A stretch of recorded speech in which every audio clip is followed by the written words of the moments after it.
Hello, everybody, and welcome to Roll Call and Roll with Advantage 5e. My name is Joe, and I'm not your dungeon master this afternoon, evening, morning, whatever it might be for you.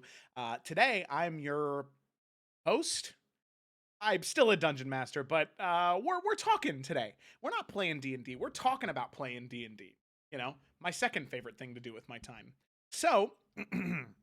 What we're going to do today is we're going to change it up a little bit. How we've done roll call in the past, and the way that we've done it in the past is we separated it by campaign. So we would talk about Salamander Coast, then Efera, then Isles.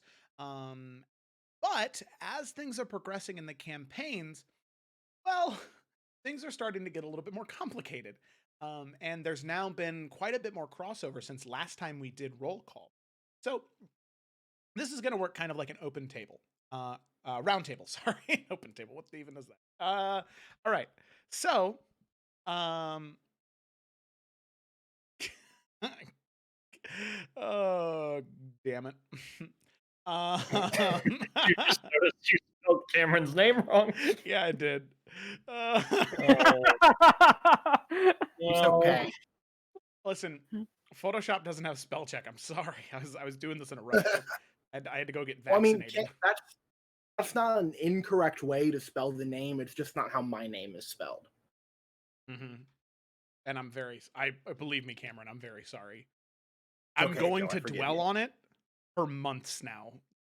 Just so you know. It's okay. No, I want you to know. So, we're not going to talk about my poor ability to spell, which is something that is prevalent in all three campaigns. We don't need to talk about that.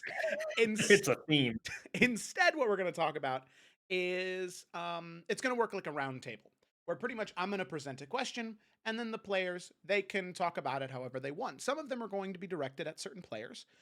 Some of them are going to be directed at the group as a whole. And by the way, just as the little doer over here says, if you have any questions for me or for the player characters below, ask them in the chat, and they will be answered eventually. We're here. We scare because we care. All right. So that's what we're doing here. Good movie. Perfect movie. Okay, so what I want to do is I kind of just want to go around the circle here, which I know it's a little awkward because Gemma, you're kind of off there in like no man's land, just in your own It's little fine. hexagonal Not bad. quadrant. But I would like to start there and then go to Lisa, Kayla, Mark, Ryan, Cameron. It doesn't have to be in that order, but what I want to do is I kind of want to, now that Isles is on session number 20, right? That's what they just finished. Salamander Coast is on 29, I think, or close to 30. We just finished 20. 20, yeah, and then Efera is on 43. They just finished 43. I'm very curious to hear from each one of you, just sort of like a brief idea of where your characters started during their session 0 and how through the campaign they've changed. Because obviously it's hard to talk about any backstory stuff on this because you don't want to give anything away. But from where they were and how it started and how it is now, that's kind of what I want to hear from all of you, just because I'd like to hear your thoughts on how your characters have changed and developed throughout the campaign. So we'll go ahead and start with Gemma. Lil Twig, is she a branch yet, or is she still a twig? I'd say she's still a twig, you know. Okay. One day she'll be a log. Yeah, one day. Today is not that day though. But I mean, obviously still early days, but like, I feel like already, she started to like come out of her shell. She's actually, grown to trust, obviously like her other party members, and develop, I would say, good relations with them, minus Nalfian. But even that, like, it's like, I wouldn't say it's like on a basis of just like worry or fear or anything. It's more so, I guess wanting what's best for him as well. And apparently that's not Twig, so. I can hear Kayla yelling. Sips tea. By the way. That's great. Okay, cool. That's a vibe. All right. Anything else? Or you feeling content there? Feeling content. Okay. All right, let's hop on down. Let's go to the other person in the Isles crew. Lisa. For Eurydice, Session 0 versus now. How has she changed? Oh boy. Oh boy. A lot. She started off as somebody who was almost very reluctant with her magic and her powers and how she got it and her whole situation. Very like to the level of just being kind of ashamed. Now she's at the point where she's like where if she was offered the idea of like, oh, I can take this away, she's like, no. she's becoming much more secure with who she is and what she is and the power that she has. So I feel like she's just mostly grown a lot in power in terms of what she can do and just in confidence with who she is and what she can do. Yeah, and I mean, obviously, you know, I think that it's interesting to see that sort of character growth and how that character growth plays hand in hand with growth in spell power. I mean, thinking about like starting off at level 1 where you can barely cast Firebolt, you know, and you miss half the time. And now, next combat encounter you guys get into, she has Fireball. That is a game changer combat line. You could shoot that in a crowd of people and just boom, it's all gone, you know? So there's a much bigger, what's the word? Responsibility there to handle that power accordingly, and I'm excited to see how she does that. Cool. So let's hop on over to Efera now. Let's talk about Alec and Varnas. So Alec, or Kayla, who plays Alec, how do you see how Alec has changed? Now this is bigger for you guys because you guys are on session 43, or going to be 44 when we pick up next time. So there's probably been quite a bit of change for the two of you. So we'll start with Kayla. What do you think for Alec? Change from now to how she was different in the beginning. Yeah, I think Alec's growth is a lot more clear than another character that I play. But Alex is very clear in the sense of she went from being a very, I don't think timid's the right word. I don't think Alex ever been timid in her life, but maybe hesitant in her actions because she's trying to live up and fill some really big shoes. I mean, when you're the daughter of a chief, you have a lot of responsibilities and expectations. And for a very long time, I think she was doubting herself that she would ever be capable of doing it. I don't think she wanted to do it. She didn't want to have all eyes on her. She didn't want to make the decisions. She didn't know what the right choices were. So she would look to her party and be like, what do you guys think? Because she was afraid to make the wrong choice. And I think the death of her father and like really solidifying that was really important for her to have. I'm really glad she got to have that moment. It was a very hard moment for her, but I think it was incredibly important for her to grow as a character because now she feels like she is ready to be at least the start of the chief that her people deserve. And so she was able to sacrifice something so important to her, that relationship with her father, in order to strengthen her people and herself. So like she's come a long way, and I want to continue to see her grow and be more decisive, more firm in her actions. And I think that was really seen in our last session where she was basically challenged on that, and she kind of had to reveal or conceal who she actually was. And she was really ready to step up and be like, excuse you, sir, do you know who you're talking to? Not like that, in a very much more Alec way. But yeah, like her, definitely growing into being a very strong leader. And I'm excited to see that. Nelfian, on the other hand, his change is very different. I think that I can't really say much about that without spoiling some things.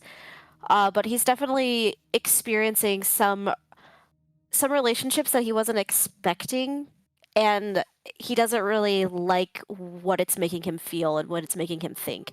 And so he's having a very adverse reaction to them. And obviously that's leading to a lot of tension. So Absolute hatred of Twig went over her. absolutely.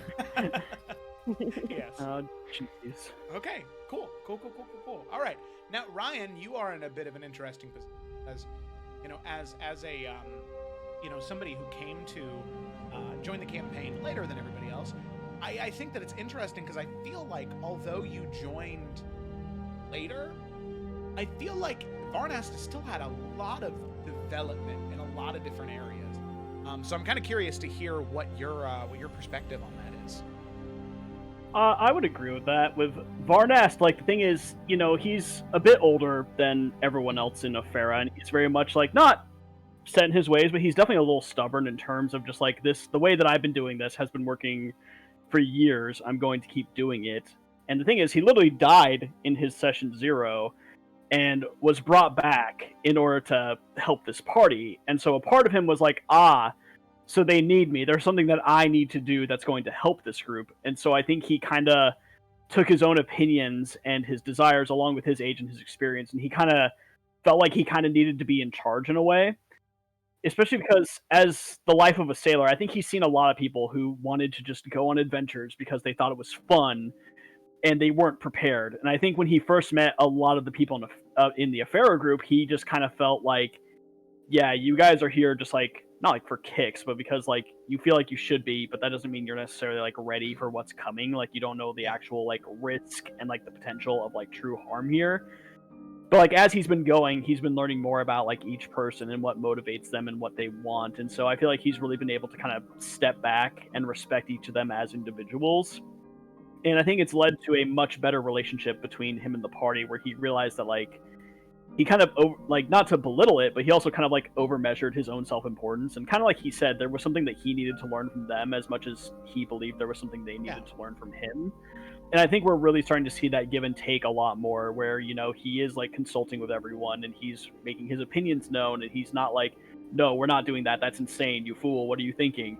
You know, like it's very much like, okay, well, this is the situation, this is what I think. And it feels like he's really kind of stepped up to be like a true member of the party rather than someone that was just like sent there on someone else's behalf.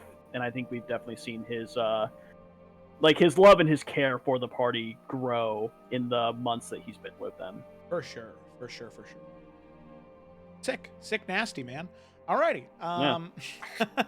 Let's hop on over to good old Mark J. Judge, who plays Cecily on the Salamander Coast. Mark, how has Cecily changed for you? Session 0.5 to now. So the way that we could define Cecily's arc, I guess, is going from a feeling of powerlessness to realizing that she almost has more power than she knows how to handle. You know, she was in a situation way back in the prologue where she was essentially hopeless. You know, I steal food because I don't know how to provide for myself. I lash out at people because I'm not capable of being nice. I accept punishments and beatings from the people that are supposed to look out for me because I've just accepted that's what I get and that's what I deserve. And then, you know, one day this power shows up. And it started as just Shocking Grasp, and it has worked its way to Lightning Bolt, a similar arc to Eurydice in that way. Yeah. And, you know, she's now realizing in many different ways I actually have an effect on people. Sometimes it's very violent, and sometimes it's violent when I don't mean it to be, and I need to work on making sure that doesn't, like, I need to be in control of that. But then it's also, you know, sometimes when I lie to someone for several months, like Poe, and then they find out that the entire time they've known me, I was scamming them out of money just to buy bread for myself. Like, that has an effect on people. I'm not actually powerless.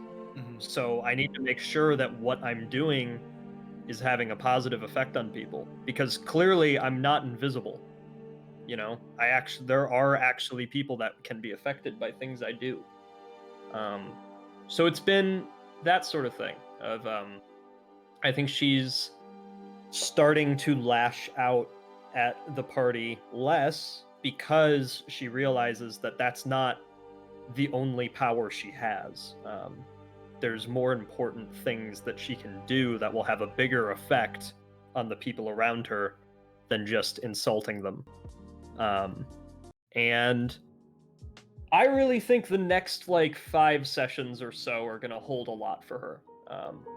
I think what this entire first chunk of her character growth has been is seeing if she would finally decide that she has to trust these people and open up to them and let them know who she actually is, where she came from, and this realization that as a teenager who's looking for guidance and mentorship, she's not going to get it unless she admits vulnerability and weakness and goes to somebody and asks for help, because asking for any kind of help is pretty terrifying to her. So yeah, I think the next few sessions hold a lot in that, but she's certainly already changed quite a bit. And yeah, I think I'm excited to see where that keeps going. Cool. Awesome. Sounds good to me. I'm excited as well. Alrighty, and then last but not least, we have Desmond, played by Cameron, spelled with an E-R-O-N, not just R-O-N, which now it says on the stream. By Cameron, not by Cameron.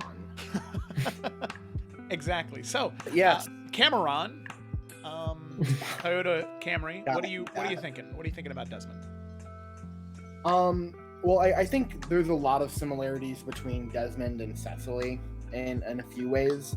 I think Desmond has felt an incredible lack of control in his life, and when he was first in the session 0, he was doing everything he could to try to get kind of a stranglehold on his identity and what he could control, and his path and his destiny. And I think a lot of his development has come in the past 4 or 5-ish sessions, pretty much since we left Summer's Rest, that he is and dealt blow after blow about what he can control, what he can't control. And it kind of culminated in that conversation with Ashima after he was running away from the Mind Witness, where Ashima says that you can only control the things that are you and that like are part of you. You can't control anything else that happens.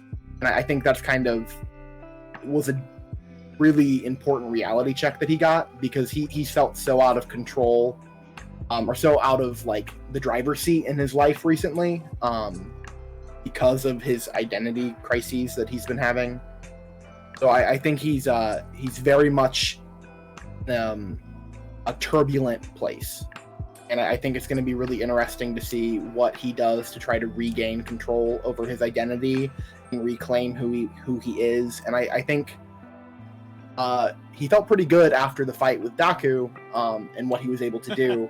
But I think what we are just dove right into is going to be just one more punch to the stomach for him, in the fact that he has absolutely no control over his life.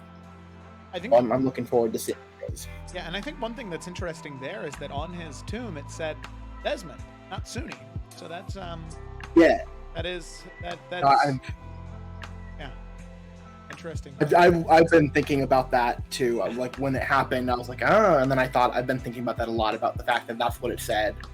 But I don't know. Who knows? Which, you know what? That is actually a great segue into one of the questions we got from Aquila here. By the way, Aquila, #1 best patron ever. Thank you so much for your patronage. You're the best. So we're gonna go ahead and move on to one of his questions. We'll probably get to all of them. By the way, if you have any questions for any of the PCs, or just general rules questions, or thoughts or feelings you want to hear, opinions you want, feel free to ask those in the chat. That's what we're here for. This is a vibe in D&D time. So Aquila's one of their questions was, with the prediction of everyone's deaths except for Nalthian, spoilers, what is the best way to bring in new PCs into the party? So I'm gonna phrase this question to, oh thanks, you're amazing. I want to go party by party, because I think what would be interesting to hear is like how you guys think it would be best to introduce a new PC into your group. So like, I guess Gemma, Lisa, and Kayla, if there was a new player character that were to join Isles, what would that person look like and what would they need to do, to fit in? And then same goes for Kayla and Ryan and then Cameron and Mark. But we'll start with Gemma, Lisa, and Kayla for Isles. Yeah, I mean, it's kind of funny because I feel like, Din very much feels like a PC that's like come in, and so like we've already seen how that's just happened, how it's just like, there's obviously a link between I guess what he knows and who he is and what the party's been doing, so it's like a natural fit to be like, hey yo, do you want to just like come with us then, like, and vibe. Yeah. So I think as a party we're honestly like open to getting new people in. Like I don't think we're like so like closed off and like only want to be involved with each other yet. So yeah, I don't know, I feel like we're a very open party, so like they can just slot in, just as long as they have some type of connection, they're not just like, hey, I like killing stuff. Yeah. That wouldn't work. Okay. I think that's where I'm a little different when it comes to like Efera. Like with how early on it is in Isles, gameplay wise, all of our characters have really only known each other for maybe a month.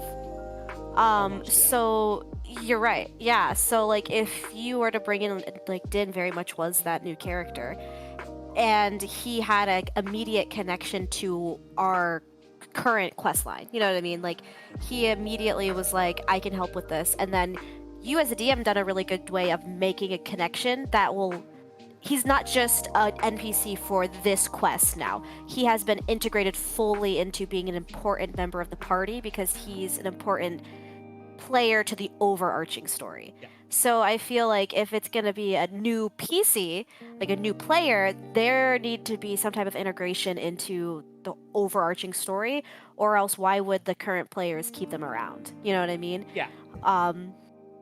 Whereas in Efera, that party has been together for a very long time, and the amount of things they have accomplished together is crazy. And the amount of trust that is required, I think, in Efera at this point, to be traveling around with them, and like it would take like that PC to really do something to prove that they can be trusted. So I don't know what that would look like, but it would just need to be some type of great feat of trust building to be able to integrate them in. Yeah. Heck yeah. Cool. Lisa, what about for you for Isles? What are you thinking there? We discussed kind of like the ideas of like what our party lacks, and in terms of personality and attitudes, we have a problem with listening and trusting and like in the latest session, this isn't too much of a thing, but like people were really reluctant to like trust Heather Scott with things. And like to talk to him and be open with what we're doing, even though he knows what we're doing. He's the one ferrying us around. And stuff like with Reinhardt and all that, we're just very reluctant to ever be okay. And with temples and stuff like that. So on a very mechanical level and stuff like that, having like a cleric would probably be a big thing for the party. And having somebody who is much less about authority and about temples and religion and that kind of thing. You guys need like a guidance counselor to travel around with you, like somebody just be like, okay, I understand Nalfian has these feelings and Grok has these ones, but we need to work this out, everybody. All right? Okay. Mm-hmm. All right. God. Good thing we have a Shima. Yeah. Right. Yeah, you guys have a Shima. Before we jump to Salamander Coast real quick, Ryan, Kayla already gave her 2 piece about Efera, but how do you feel as the new kid on the block? I was going to say, as the guy who did jump in with the new PC to replace the last one that left, a little bit of experience here. Yeah, so have I told the story about what my thoughts were when I was like joining Efera? I always forget who I've told this story to. But like, I really wanted them to like me because I wanted to be part of the game, right? And so I looked and I was like, they have no healer. I'll be a cleric. Perfect. And I was just like, maybe they'll just see the value that brings. And then I kind of built the character around what I felt the party needed, which allowed, I was like, okay, they kind of need more of a front line. Like Tempest clerics are good for that, like some damage dealing along with healing. I did that. In terms of like, if Varnast was to die, what would I do?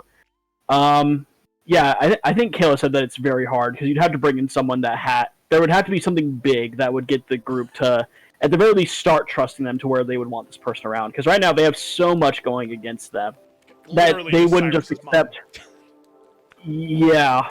But yeah, they literally have so much against them that it's just like they would need something very early on in like the first like 2 or 3 sessions that person's there to make them realize like, okay, like this is something that we can understand and we can rely on and we can start to trust this person. And even if it takes like 10 or 15 sessions for that trust to like fully blossom, you at least need that something that's a first step. You kind of like we said, you can't just have some guy who's like, hey, screw the Tarkarian Trading Company, I'll come with you guys, because yeah, that just would not be enough.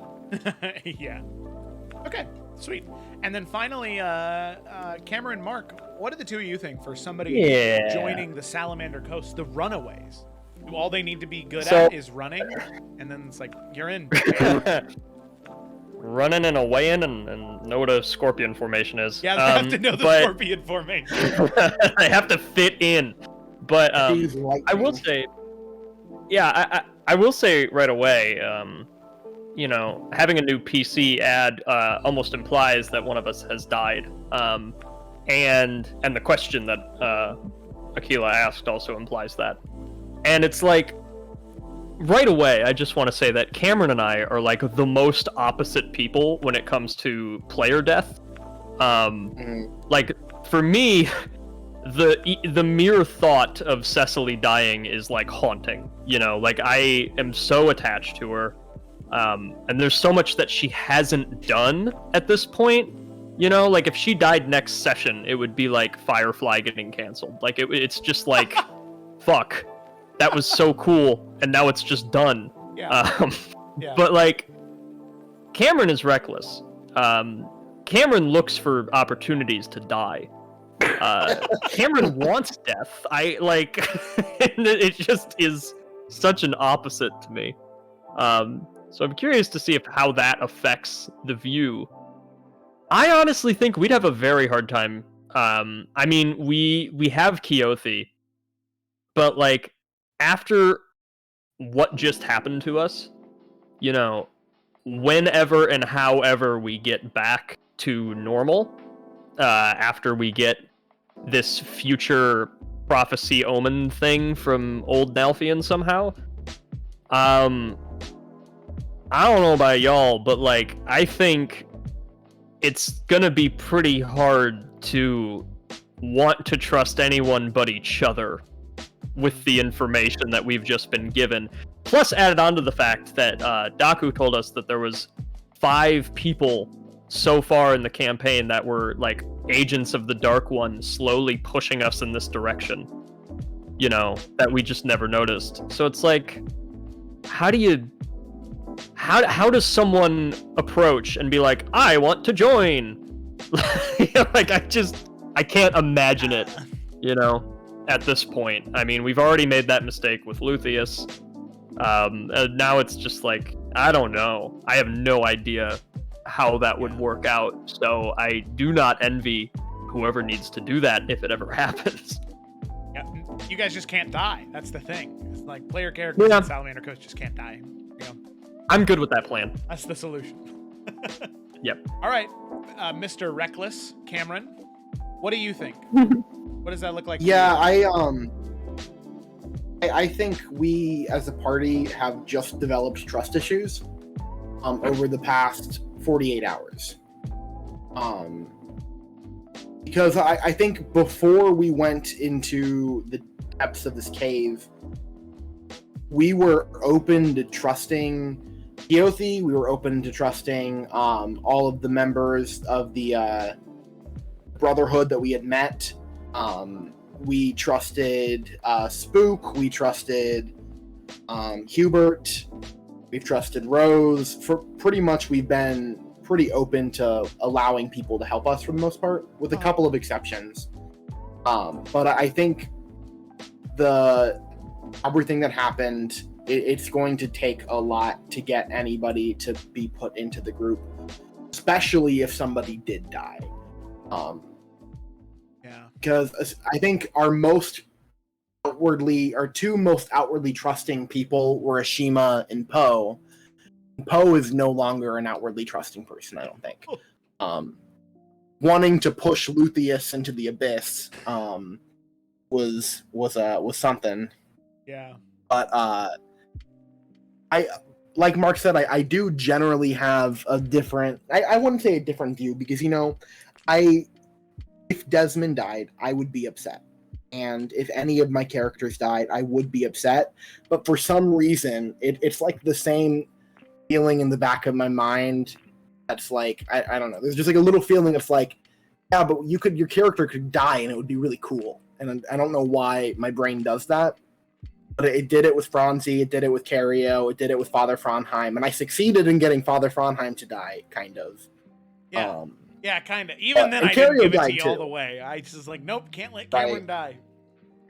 I've since freshman year of college, I've not had a PC get to die. That's fine. Because it happened twice, but they've come back. Yeah. Well, because Chris died and was resurrected, and Cario died and was resurrected, and I wanted Franzi to die so badly in the last battle, but you would not give me that.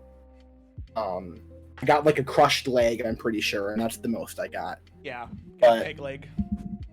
Yeah, but no, I think it would be really, really hard with this group after what just happened to have anybody wiggle their way into it. I think what would need to happen is that there would need to be similar goals for an extended period of time that just had somebody having by happenstance needing to be there and then seeing if it meshed. And that's the only way I think it would happen. Yeah. Okay. Awesome. Sick. Sweet. Cool. Well, look at that. We have our answers for integrating new party members.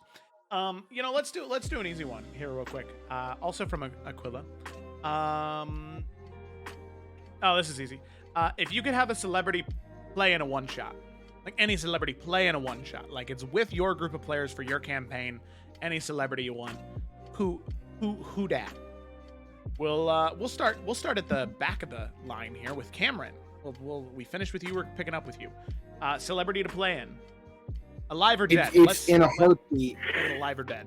It's Jack Black. It has to be Jack Black. God. Oh my God, yes. There's literally no other answer. And I will, that's it. Oh, Jesus. I think twice. Absolutely agree. All right, cool. Mark.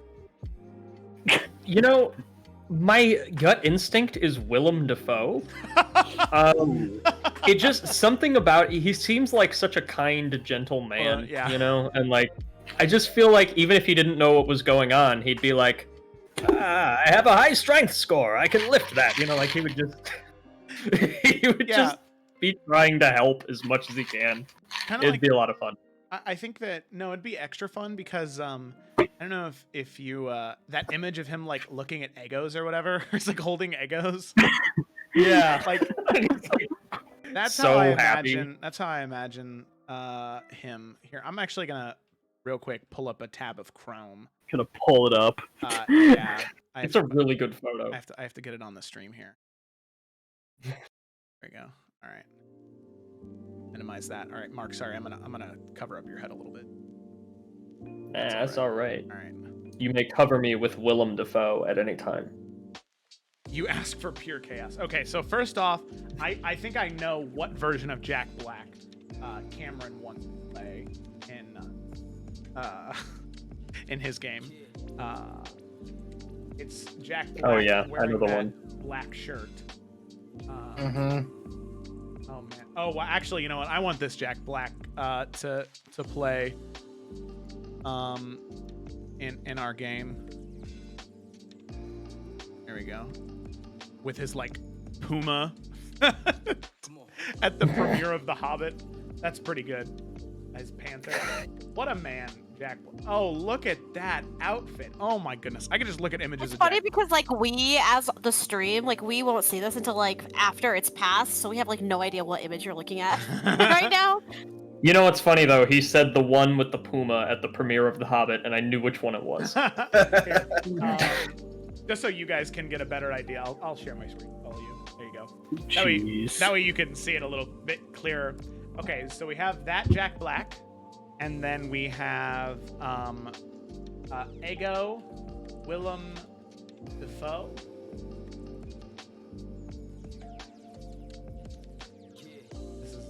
This is none of this is what I want. Type in waffle Willem Dafoe. Oh, okay. You might get it. Waffle Willem Dafoe. Quality is beautiful. Oh yeah. Oh yeah. Look at that. This is the Willem Dafoe that I want to play D&D with. Look at him. He's just so happy. I'll send it to you on Discord. Yeah. Look at that man. What a guy. What a man. All right. Let's move on from there to Ryan. Ryan, what celebrity do you want to play D&D with? Mads Mikkelsen, no question. Because even if he hates the game and he hates me for playing it, like then I'd be like, but I got to interact with Mads Mikkelsen. It was the best experience of my life. He fucking hates me. What version of Mads Mikkelsen do you want to play D&D with? The Death Stranding one, obviously. Okay, yeah. The Hannibal one is also cool. The Casino Royale one is also cool. The Rogue One is also cool. Just all of them are pretty... I could just list every movie he's been in, but it's only a 2-hour show, so. Oh yeah, no, I get you. Okay, we'll say this version of Mads Mikkelsen with like his like cracked bloody eye. Hell yeah! Look at that one. That's sick. For those of you who don't know me, Mads Mikkelsen is like my favorite actor. I just think he's great. Yeah. I love him. Oh, Connor said he feels like he would actually like it a bit. Maybe.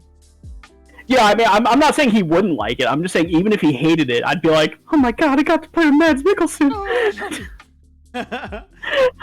Okay, Kayla, what actor, alive or dead, or what celebrity, alive or dead? I mean, purely for the meme, and because like Jamie, I too crave pure chaos. Oh. Steven Seagal. So, there's my answer. Because he would play like the ultimate metagamey, like, min-max class, and the roleplay would be spectacular. Oh my god, look at this man. This is terrible. Ah, god, I just hate that his goatee looks like fiber brush, like the metal brush stuff that you like use to file down metal. That's terrible. Ryan is mad for Mads Mikkelsen. Hey, yeah, he is. Why are you digging into Steven Seagal, man? I've just been watching a lot of videos on his shit movies lately, and I was like, God, yes, please. Yeah. Imagine this man playing D&D. He would get up and start showing us how he would actually swing his sword. Yeah, I'd be like, I need a sword. This is how they do it. And then I also would like to say, Jamie, I saw your Gary Busey comment, and that's a bad idea for everybody involved. Gary, but he has a run speed of 5 feet. Oh god. Okay. Alrighty. Lisa, what actor or actress, celebrity do you want to play D&D with? Part of me screams like Marisha Ray and like Laura Bailey because they're just great. Yeah. But it's Ashley Johnson, because not even because she's in Critical Role, because she's in Last of Us and I'm in love with her, and if I played D&D with her, I think I'd be happy for the rest of my life. Which version? So, yeah. Actually? You know what version, Joe? You know what version. You know. Why are you even asking this question? I know. You know, when we get big and explode, Joe's gonna pull like an April Fool's Day prank, and he's gonna have a game with all these celebrities, and he didn't invite any of us. It's just gonna show up on the channel and be like, "You bastard!" That would actually be horrendous. I would be so angry. This Yeah. very, very different version of Ashley Johnson. Brown hair, but next to Ellie. There you go. That's exactly what Lisa wants. I think Lisa just wants to play D&D with Ellie. I think that's really what she wants. You know, honestly, really. Ellie would have a fun No. time with the game. I think so. She would. Yeah. She's got the vibe. I know Abby But, would, right? yeah, Didn't she it's- make a comment in game about D&D? Is she? Yeah, Abby does. Yeah, you walk past like a tabletop game, and she's like, "Man, these people were having fun. Bad day to die." Yeah. Also, Jazz, Hey. you're my celebrity that I want to play with. You're the best. All right, Gemma. Last but not least, who is it? Who you play in D&D with? So this is the thing where I'd be like, I'm not like other girls, and I don't really do celebrity culture that much. So like, I don't have any like strong person I would. But I was thinking about it, and like, if I was to choose someone, like Robert Pattinson, just because like I feel like he's very down for like improving like chaotic things, just from like that whole like interview he did where he was like asked about like a circus or whatever, and he was just like, oh yeah, like the first time I went to a circus, like the clown died, just because he was like, it's a complete lie, but like, you know, he just wanted it to be an interesting story instead of just like, you know, a lame answer. And like, Wow. that's the kind of chaos I want. Heck yeah. We're gonna just because it's my favorite version of Robert Pattinson, we're gonna do him in The Lighthouse. Yeah. That's the best Robert Pattinson aesthetic for me. So We're we'll not have getting both tracksuit Lighthouse Robert dudes. Pattinson. No, not tracksuit Robert Sorry, Pattinson. Edward Cullen, or we Riot? They can just play their characters from Lighthouse together, man. I know they could. All right, so coming, Benedict Cumberbun. There's a name that Connor calls him that I can't say out loud. And it's good though. Okay. Oh. It's just so grotesque. All right. Listen, there's 18 of y'all viewing this. Somebody has to know all 6 of these celebrities. So, Yeah, make it happen. we gotta have it happen. I was just trying to think. Let's just say Jazz wasn't available, right? Let's just say he's not available on the day that we have, and I need to sort of pull somebody else quickly, somebody that I know. I think that my celebrity player. You know what? I want to say, just because I like him so much, part of me wants to say Bryan Cranston, just because I like him. But Oh, dude, he'd be great. I know he would. But like, He'd lean right into the monologues. I know it'd be so good. God, I'm so bad at whenever I'm put on the spot. I put myself on the spot, and I didn't even have an answer prepared. Gary Busey, wild magic sorcerer that does 6 lines of coke. Let's spin the wheel, baby.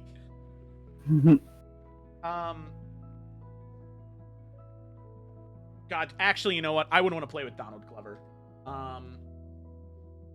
Because I've seen him play before. Granted, it was in Community. In Community. Yeah, but I mean, look at this man. I mean, and he's so funny. Like, I feel like he could lean into the monologues, or he could just like dick around, and either way, it would be so amazing. I feel like he'd just play Bing Bong the Archer again. Maybe.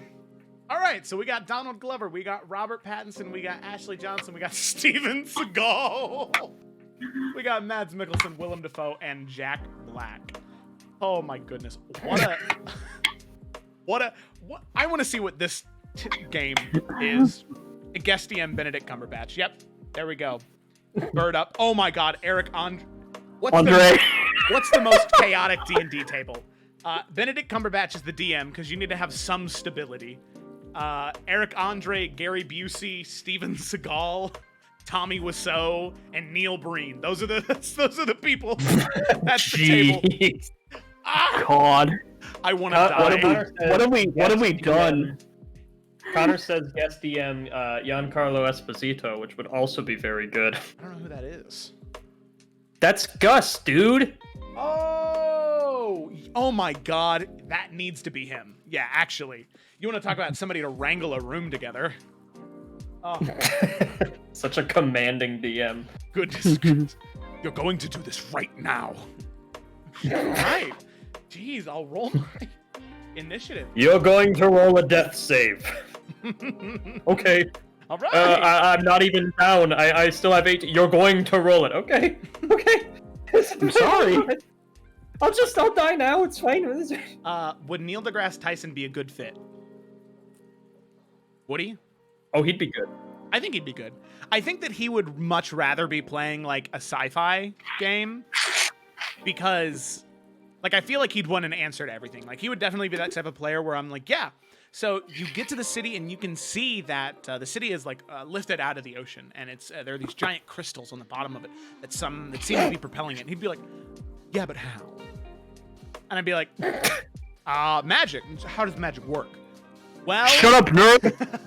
you see, these are crystals from the elemental plane of air, idiot. Yeah, but how is it? Like, I couldn't handle that. Mel Gibson to make it problematic. I'm not going to make any comments on that. We're just going to move past it. Now I'm just looking at pictures of Jack Black. Look at this guy. I wish that I had the Tyson just gets mad at sci-fi. That only makes sense. Yeah. Maybe with fantasy he could put it aside, but with sci-fi he's like, this needs to be accurate or else I'm not playing. Oh God. All right. We got our celebrities out of the way. Look at that. Good job, everybody. We made it through it. Let us see.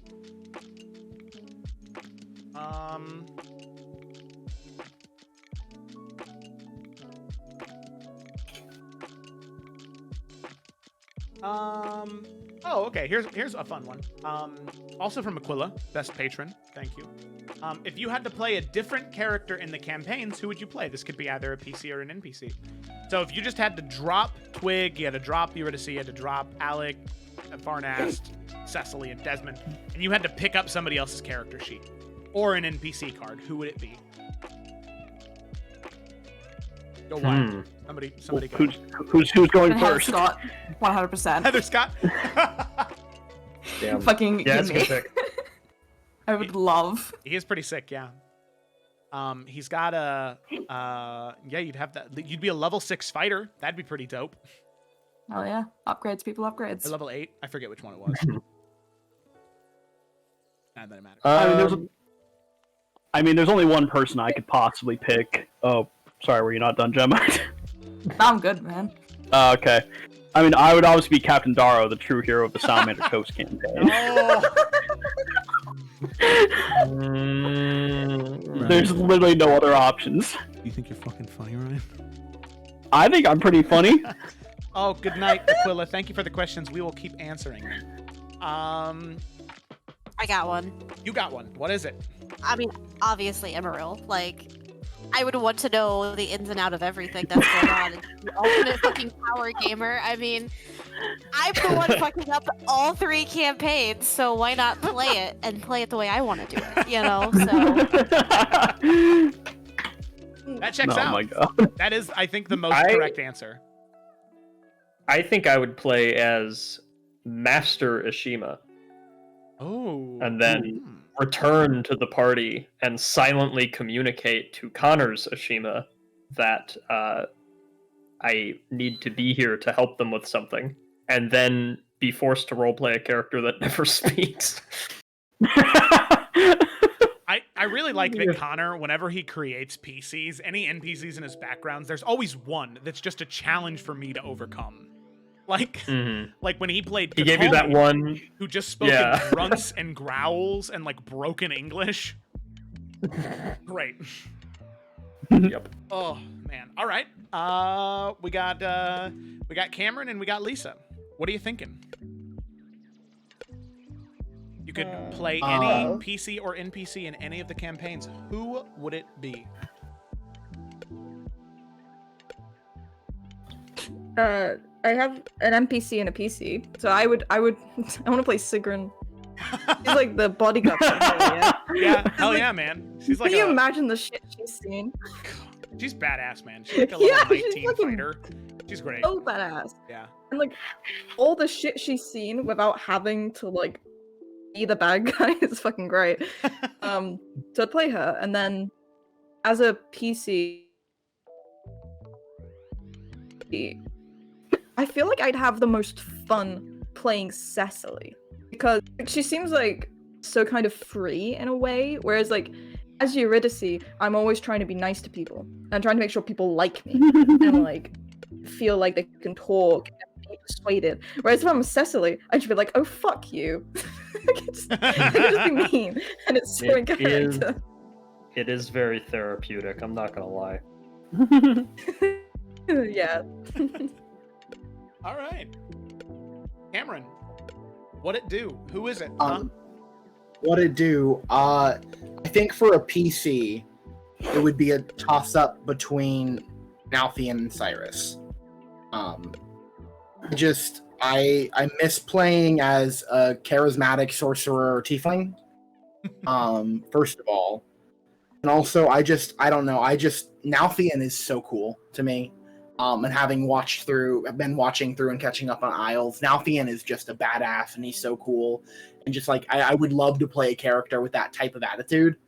And then all like the shit that he's got going on in the back of his head and all the time. I don't know. I just think he's such an interesting and cool character. So PCs, it would be that. And an NPC, I would want to be Gravedigger Doc. No, I'm just kidding. Gravedigger Doc. I think I would want to be. I don't remember her name, but the seer character. Oh, from Efera. Who was like the creation bard. Oh, maybe. I don't know. Yeah, she was in Salamander Coast. Oh, jeez. Is who I'm thinking of. Right, She helped us. Mina? Oh. What? Oh, Mark. What? What happened? Oh, that was weird. Okay. Okay. Mina? No. Thought it was Mira. Mira? Something like that. Whoever it was I thought Mira was the name of. What was Lisa's character for the one shot? Oh yeah, shit! And the one shot too, as well. I am flattered. I'm thinking of the one. I'm thinking of the one who worked with Selrid. Or didn't work with Selrid and then helped us in the combat encounter. That's like the mysterious. Mm-hmm. And then like just the creation bard is just so cool. But so yeah, I think that would be my NPC other than Gravedigger Doc. Oh yeah, man. Alrighty. Other than Gravedigger Doc, yep. Just where you just quote Willem Dafoe whenever you talk to the PCs. Yeah. Alrighty. So we have a question here from my guest celebrity player, Jazz. Crossover episodes. So his question is, take your character, then pick 3 others from the other campaigns you'd want to play with. So this could be just like you as a person, like Gemma really wants to see these 3 characters plus Twig interact, or it could just be 3 characters you think would mesh well together with your character. So let's just start for whoever has an idea. Jazz says that it is Cyrus, Grok, and Teapot. Those are the 3 characters. Teapot. Teapot, yeah. I would say the 3 that Cecily at least immediately has the most like roleplay potential with, I would want. One, I think Twig would be so interesting because it's just it has humored me since the beginning of Isles that they're about the same age. And like imagining them in high school together is just ridiculous. And I just want to know what a Cecily and Twig adventure looks like. And I can just picture so vividly in my head the first time that like Cecily yells at Twig and then sees how she reacts and then it's like, ah, shit, I guess I can't do that. That felt bad. And then just is like trying to not yell for the rest of the time they're together and can't do it. And then Eurydice would be really interesting because they I think the more immediate connection is obviously Eurydice and Bianca, but I think Eurydice and Cecily both have a lot of like untapped magic and they have magic that conflicts with sort of their sense of identity in a way, and makes them question who they are and what they're meant to do and if they're actually a good person and stuff like that. So I think there's a lot of interesting stuff there. And then Cyrus is the obvious third, being the other wild magic sorcerer of the 14 characters, who just has a completely different approach to not only how to use magic, but how to live life, and is, 4 levels higher. So he would have things to teach her. And that's a funny thought. So that would be my 3. And then maybe the 4 of them can go on a quest. That would be fun. Professor Dragu, I can see it now. Oh, man. Alrighty. Who else? What are the ideas? Then I'll speak at once. You gotta call on someone random, Joe. Everyone's thinking too much. All right, Ryan. Knew you were gonna do that. Dick. Good thing I was ready. Anyways, so while Varnas has gotten better, he'd have to pick the 3 that he feel would give him the least amount of a headache.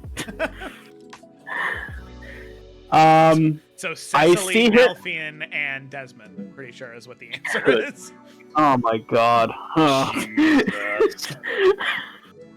That might make him retire before he needs to. No, if he had to pick 3, I think him and Bianca would get along really well, because obviously there's the fact that they're both blood hunters, but they're also both immensely practical when it comes to combat, and the fact that they have to live sometimes means that other people have to die. That's just the reality of it. More horses. Yeah. Hey, better horses die than people. Twig might disagree with that, but better horses than people. Anyway, I also think he would get along fairly well with Poe. And in terms of Isles, he'd probably take Twig just to get her away from like the insanity that is the rest of that group, and just try and protect her. Like, get her out of there. Oh man. Yeah, those would probably be the 3 that Varnas would want to work with. All right.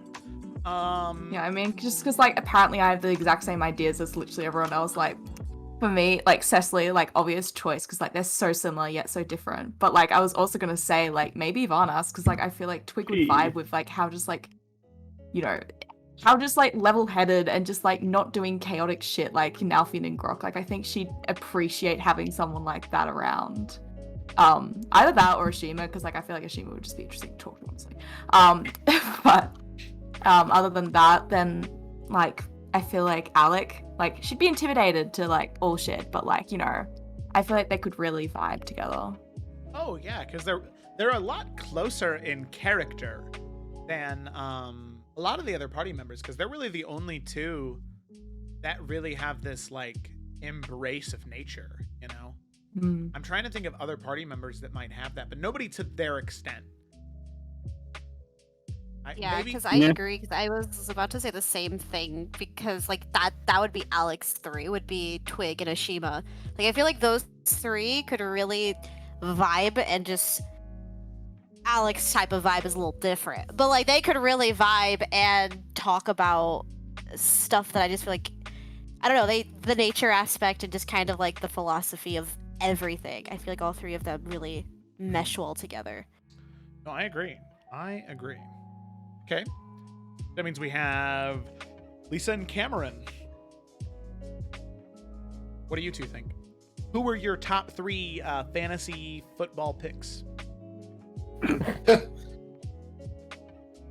I think it would be an interesting dynamic 1, and 2, I think she would be extremely useful to, I don't know, for Desmond's progression would be Morganix. I think the idea of like the librarian like aspect and like how well versed she is and how intelligent she is, I think is somebody that Desmond needs in his life, is somebody who is that knowledgeable. And I think her presence is very, very different than Desmond's is. So I'll say Morganix, and then I will say, I don't know, it's so hard. There's so many good ones. I think I'll throw Nalfian in there. I think that Nalfian is one of the only other PCs who may be as up for Desmond related shenanigans as anybody else is. Yeah. Heists, robbing people, doing anything like that. I don't know, like the moral compass is a little bit more similar. Maybe a little bit more down that path than Desmond is at the moment, but still. And then my third. Oh, I don't know. Sing it out, it's so sing it hard. out. I'm so indecisive. Oh God, I can't think. Somebody pick somebody for me. Oh, how this works. Yeah. Please. I'm already vibing with No, Grok, Cyrus, Desmond, a night out with the boys. Like, come on. It would. I think that would end up being like Ocean's 11. Like they would definitely heist It would be something. so good. It would be That insane. would be really good. Oh yeah, absolutely. That's Oh, a good group right there. Alrighty, God. sick. Last but not least, Lisa. What is Eurydice's top 3 picks? Okay. It's the obvious one. That's Bianca. But also on a level other than they, like, one of them has been tasked with killing the other, and then the fact that Bianca knows Eurydice exists and that she's going to die in the future or something like that is like, wow. But also, me and Felicity talk a lot about them two as characters, and the thing is, they would just really vibe. Like, they would really have this sense of meeting someone who understood them, and I feel like they would just get on very, very well. They would understand each other very, very well. And yeah, I feel like they just vibe really well. And somebody who would add to that would be Morganix, because they have the conflict of their patrons, because none of their patrons seem to get along. It's not like they're all buddies or whatever. It's like, that not a good situation. Yeah. But they all have very different relationships with their patrons, which is, I find interesting, and I think they'd have a interesting time discussing that and seeing what it's like from each other's point of view and how their relationships differ and why they differ. They'd also just make a really good, them three would make a really good trio. But then the one that I would add to that would be Varnast, because based on recent Efera sessions, Varnast is not down with Emriel's balancing the universe shit. Hell That's how no. that has to be. No, he's not cool with it. But Eurydice agreeing to take on the position she's going to, they mirrored a lot of what Emriel said. I noticed that a lot of, instead of it being light and dark, it's chaos and law, and that the point of being there is to contain and basically control that and make sure the balance is kept. So I think her and Varnast would have very, very different takes on what's going on, and Varnast might not be okay with what she's agreed to do. She'd kind of just respond in the way of like, we're not that different, really. And that would just spark a lot of interesting conversations. Definitely. Heck yeah, man. That's a vibe. I like it. No, I am a fan. I would like to honorary mention Cecily and Alfian, because they're both sad people with lockets.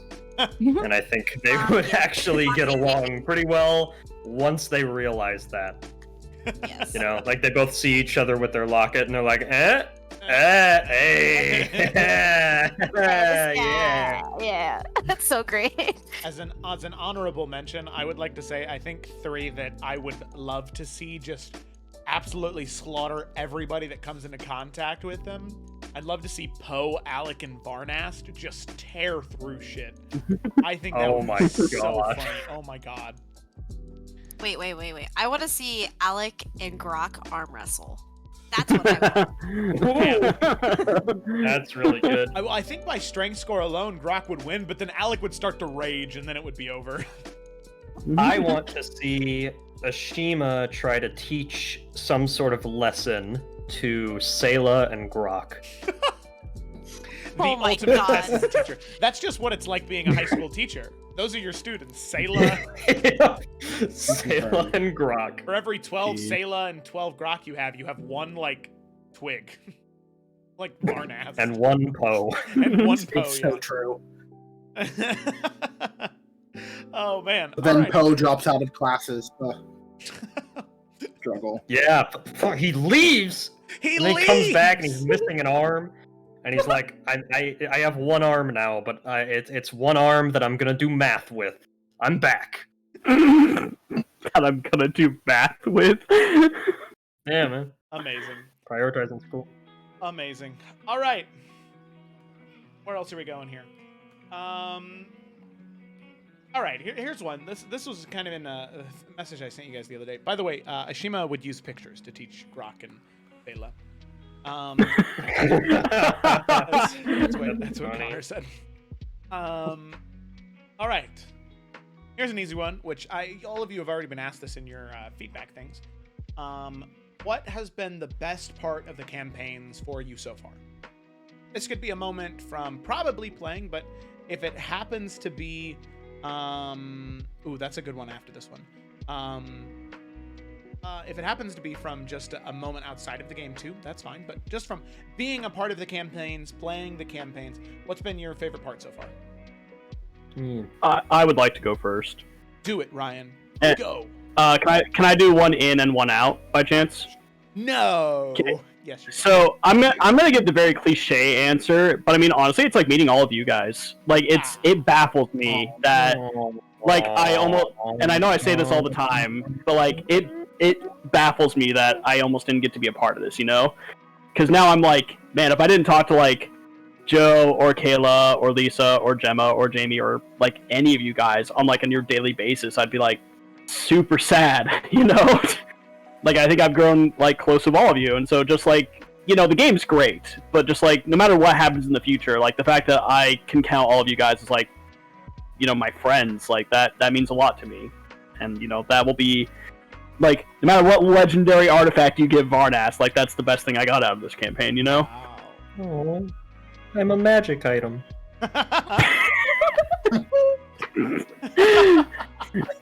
You're a legendary, Mark. You're one of a kind. I would like to kind of echo that because I just kind of I feel like I get asked that question a lot, and I don't know if I could pick a specific moment in either campaign because there's so many. Like it's almost like every session in each campaign that there's such a fantastic moment that I'm not even involved in. Like I genuinely love watching other people thrive and have such impactful moments, and I'm like, what you gonna do about that one, huh? Like it's not me to make that choice. But like sad boy hours, I don't have a lot of friends outside in like the real world. And I know all of us are kind of going through a rough time right now, especially with like COVID and like the world sucks. And so this is what really gets me through my day. And it's nice to be able to have people that I can talk to on a daily basis. And, you know, I can have a really shit day at work, but I can look forward to coming home and not even just playing a game, just jumping in the vibe spot and just kind of listening to music or just theorizing about the campaigns and like, oh, is that what your character is feeling and thinking right now? Sometimes it's fun to step away and step into a different person's shoes and play them for a little bit and not have to worry about what's going on. So it's nice to have like just enjoying the campaigns overall is the best part for me too. So I vibe with Ryan's answer. Oh. Sick nasty. Yeah. Going back to the in-game one, which this is the answer I sent you, Joe, but for me it was I can't remember if it was Lisa or Gemma who dubbed it this, but like Varnast Honesty Hour. I can't remember if it was Felicity, but like someone dubbed it that. When he basically kind of like broke down to like every member of the group like as an individual and like was able to own up to like a lot of his mistakes and how he mishandled his presence in the group. And through like that humility, he was kind of able to bring everyone together, and like the group hasn't like been closer since, you know? But like things have just gone very, you know, everything's coming up Millhouse since, in a way. Minus obviously some very tragic things that have happened, but in terms of just like the momentum and the group as like a dynamic, like we've just had each other's backs like completely since we stopped all that infighting. So I don't know, like that for me was like I finally felt like Varnast was able to be the character I really wanted him to be. in terms of just like being this like mentor and like figure to everyone else and like being able to help them. And yeah, there's been a lot of moments that have come from that ever since. So that would be the one that I'd pick for in game. Yeah. Heck yeah. I like really love all the characters in our Salamander Coast campaign a lot. And like honestly, my favorite moments, like Caleb was saying, is probably watching them shine. Honestly, because I think like roleplay wise, Cecily's time to shine will come. But she's been such a tough nut to crack this entire time. And like I think seeing Ashima and Desmond confront Selrid back in Summer's Rest, where like Desmond had the bomb and Selrid was like taunting him to throw it, and Ashima had to defuse that entire situation. Like that was some of the most nail-bitey stuff that has happened so far, because one decision would have made that entire like 5-session quest line go completely differently.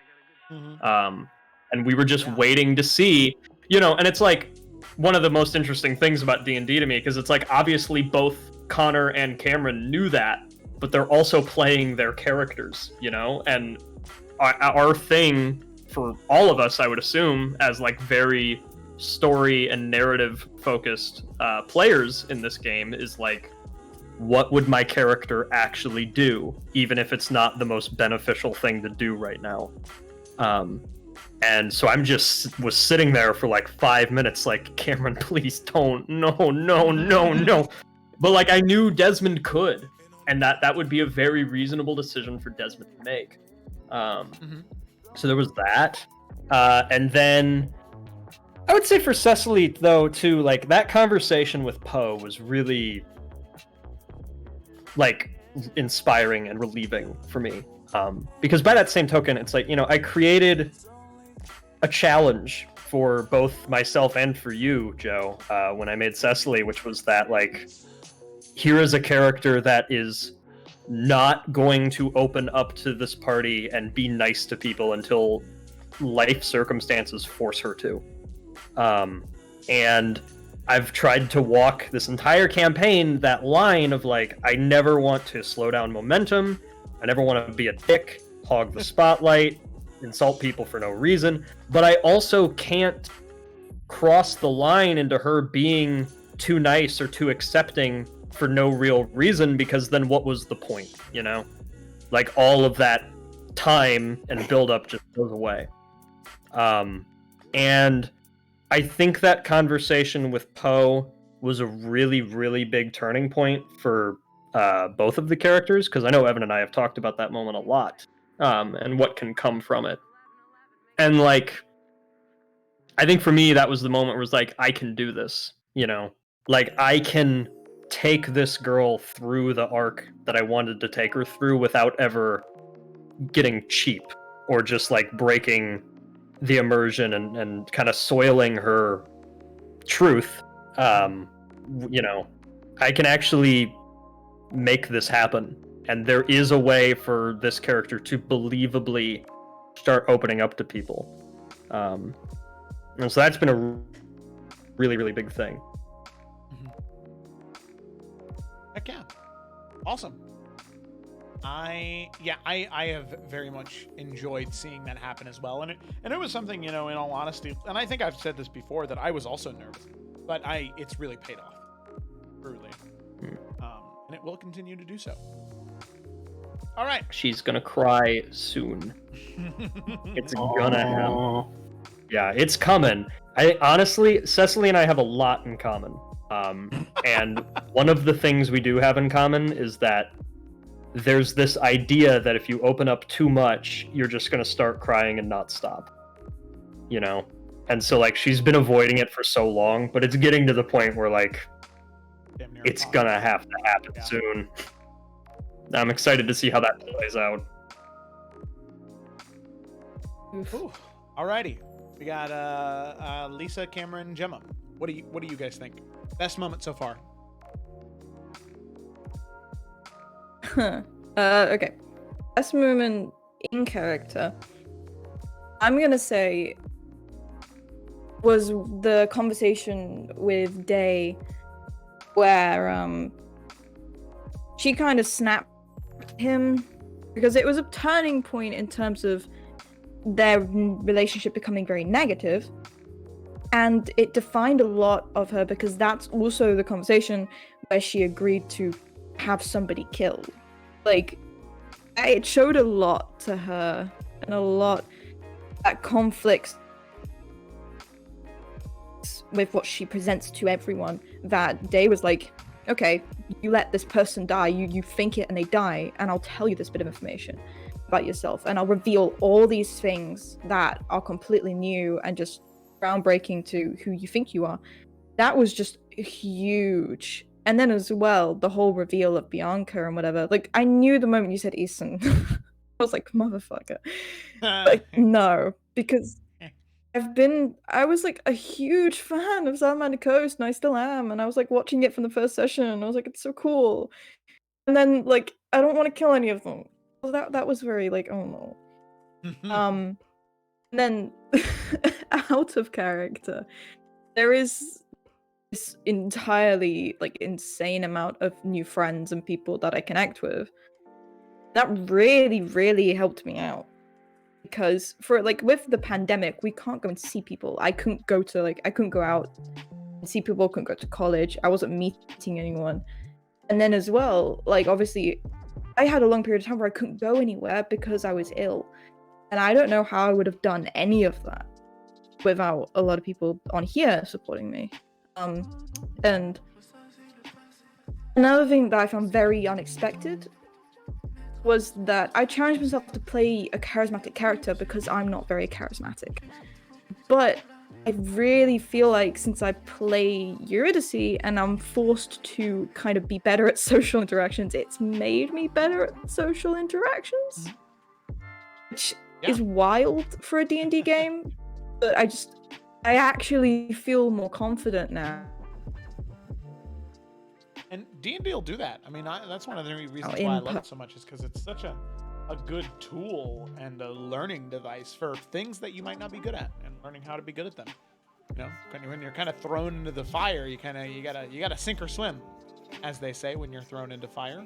I was just yeah. Mixing analogies there. It's what I do.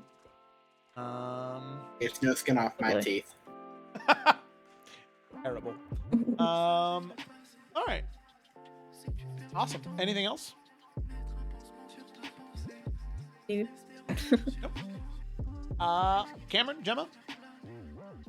Who's next? Yeah. You decide. I'll go if you don't mind, Gemma. I'll go. I'll go ahead, man. I have several things, so I'll try not to say a lot, because I do want to say a lot. But out of game, for me, it's not necessarily a moment, and it's gonna be pretty much the same thing, similar things to what Kayla and Ryan said. But Mark, Connor, Evan, and Felicity were like my 5 best friends, or 5 of my best friends for the past 4 or 5 years. And I think if we didn't have D&D, just because of how poor I am at like communication when I'm not face to face, I think our relationships would have suffered, just because of how awful I can be about reaching out to people.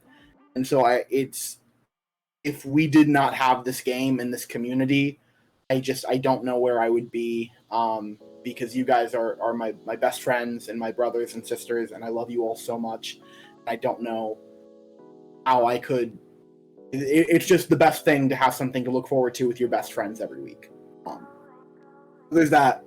And then in game, something similar. I have a couple things that I really like, so I won't say a lot. But similar to what Mark was saying about like character moments and things that, like, you know, that as a player maybe you shouldn't be doing, like, but you don't want to metagame and you want to do what your character does. I think the moment where Cecily and Desmond were being almost tortured in that cave, and Desmond pulled the lie out of his ass about like where the Brotherhood or whatever, wherever they were hiding, and he just said like, "Oh, it's down this side of the mountain, across the stream, down this like area," and like I was like, I think I said I was like, I'm going to say something, and I know it's not the thing I should say, but this is what Desmond is going to do because he doesn't know how else to get out of the situation. And I think it caused a lot of tension and action and anger and like weird things, and that part of what happened and the result of me making that decision as a player has not been resolved. And we've all just kind of forgotten about it because we've had much bigger things on our plate. But I definitely think that was a really, really cool moment, and I think it was like even though it may not have been the smartest decision for me to make, I think it ended up being the most interesting one that I could, and the one that lived Desmond's truth the most, to like what he knew to do in a situation like that, where what he knows is lying and stealing and stabbing people in the back and stuff like that, because that's just the environment that he was raised in, or that he had been in his recent memories. But other than that, another one that I think was really awesome was really recently, and I was talking to Mark about it earlier, was when or talking to him about it yesterday, is when after we defeated Daku, and we were trapped in like that weird ethereal plane place that we were, I think the moment where Desmond asked Cecily and like everybody else, like, if you could go anywhere right now, where would you go? It was really, really heart-wrenching and beautiful, and I think it's the most truthful most of our characters have been with each other, and the most open a lot of us have been with each other about a couple of things, specifically Cecily, for the most part. But I just thought that was like a really touching moment, even though Bianca was still in imp form. But yeah, so there's always something. Yeah, D&D's weird shit. It happens. All right. Sick nasty, man. I love it. Those are great answers. Okay. So moving on from there. No, Gemma! Oh, Gemma! Unforgettable, it's fine. No, we got Gemma! I was just about to say, I was like, I don't remember what Gemma's answer was. Neither do I. Well, you know, I don't know, like, I feel like I'm not a very momentsy focused person, but like I just really fucking love like all like the interpersonal relationships that you have in Isles. Like fucking Grok and Nalfian just vibing together. Like Grok bringing the chaos and then Nalfian just being some like insane enabler. Like I fucking love that so much. And just like every conversation they have, like I'm always so fucking ready and just like, man, I vibe. Sick. Nice. Hell yeah. There you go. That was a good answer. All right, now moving on to another question. This one's easy. As a group, who is the most and least likely to die in each campaign? I would like to go first. Kayla, please. I would like to go first because I think this is gonna hot take on Isles, and I think Jamie would probably back me up on this, but I honestly feel like the first person to die in Isles would either be Grok or Nalfian, because they are willing to sacrifice themselves for either Twig and Eurydice.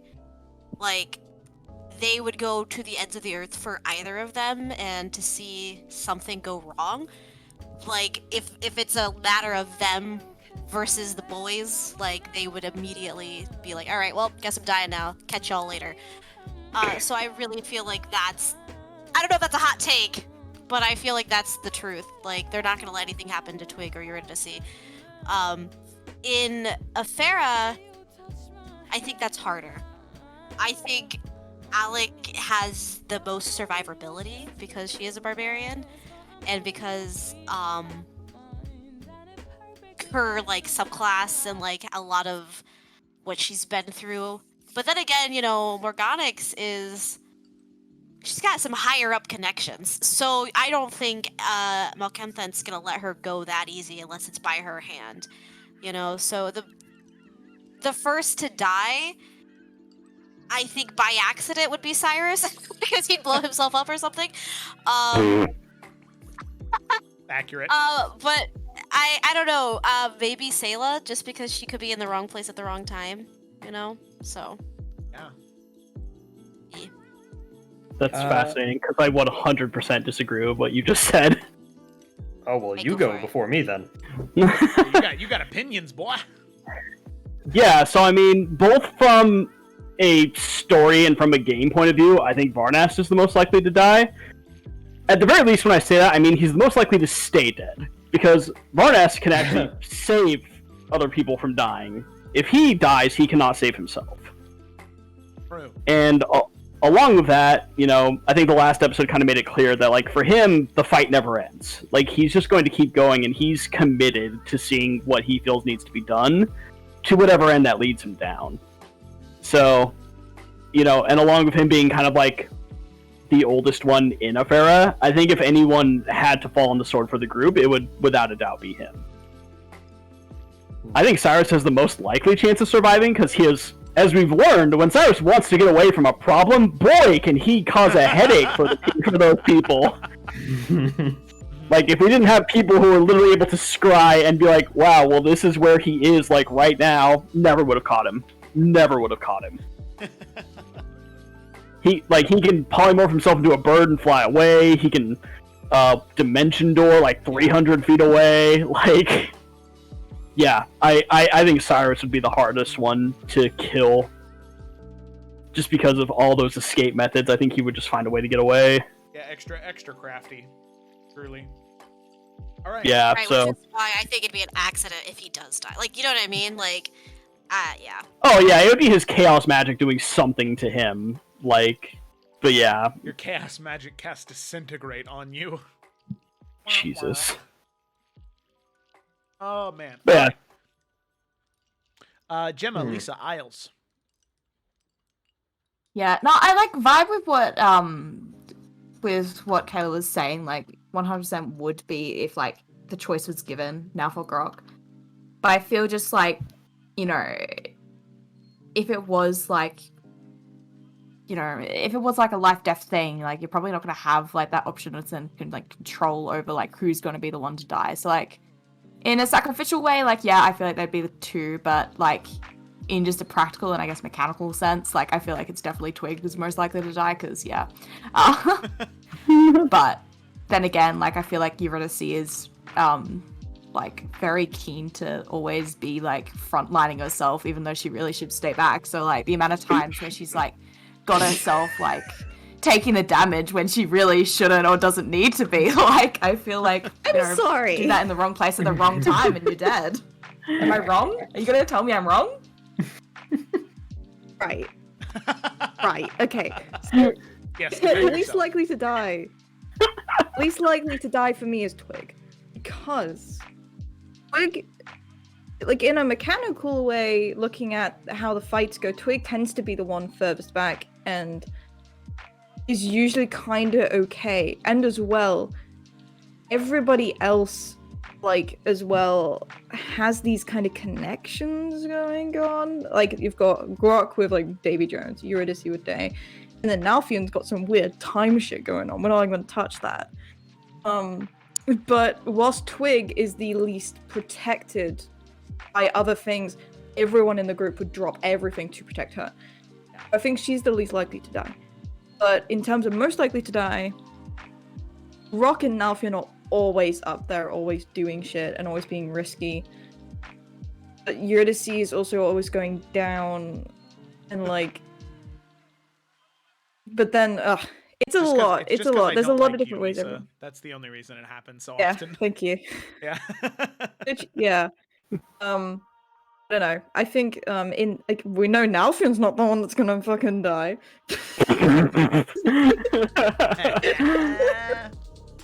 That's a damn good Yes. point.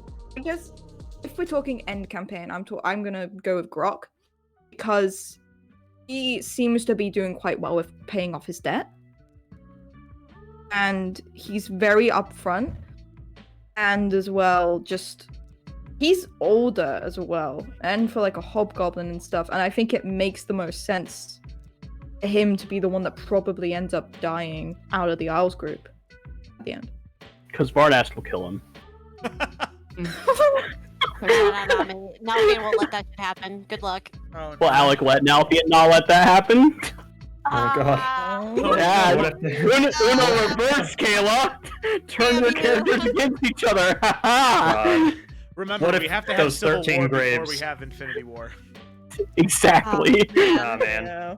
What if we all just killed each other and then Emeril hanged himself? Damn. That's the ending. Yeah. Oh man. Oh god. All right. Amazing. Anyway, I do think. yeah, no, oh yeah, go ahead. I was just gonna say, I do think Din would be very, just because he's a wizard. He's a frontline wizard, so he's a little squish boy. But no, man, you can't kill my cousin. I'd cry. No, killed your real mom, killed your cousin. Damn, what an asshole. Bullshit. Joe bad. All right, Mark. Yeah,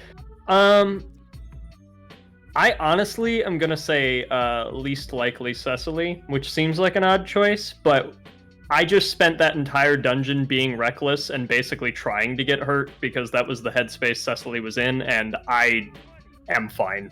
So, like, at this point, I almost think it's her curse to watch other people die rather than die herself, which just makes sense with her character.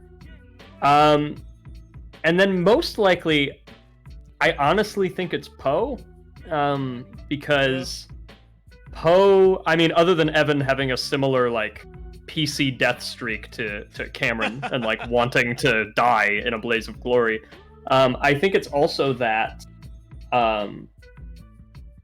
Poe, you know, because we have our, like, character party emotion thing that we keep track of, like, every level.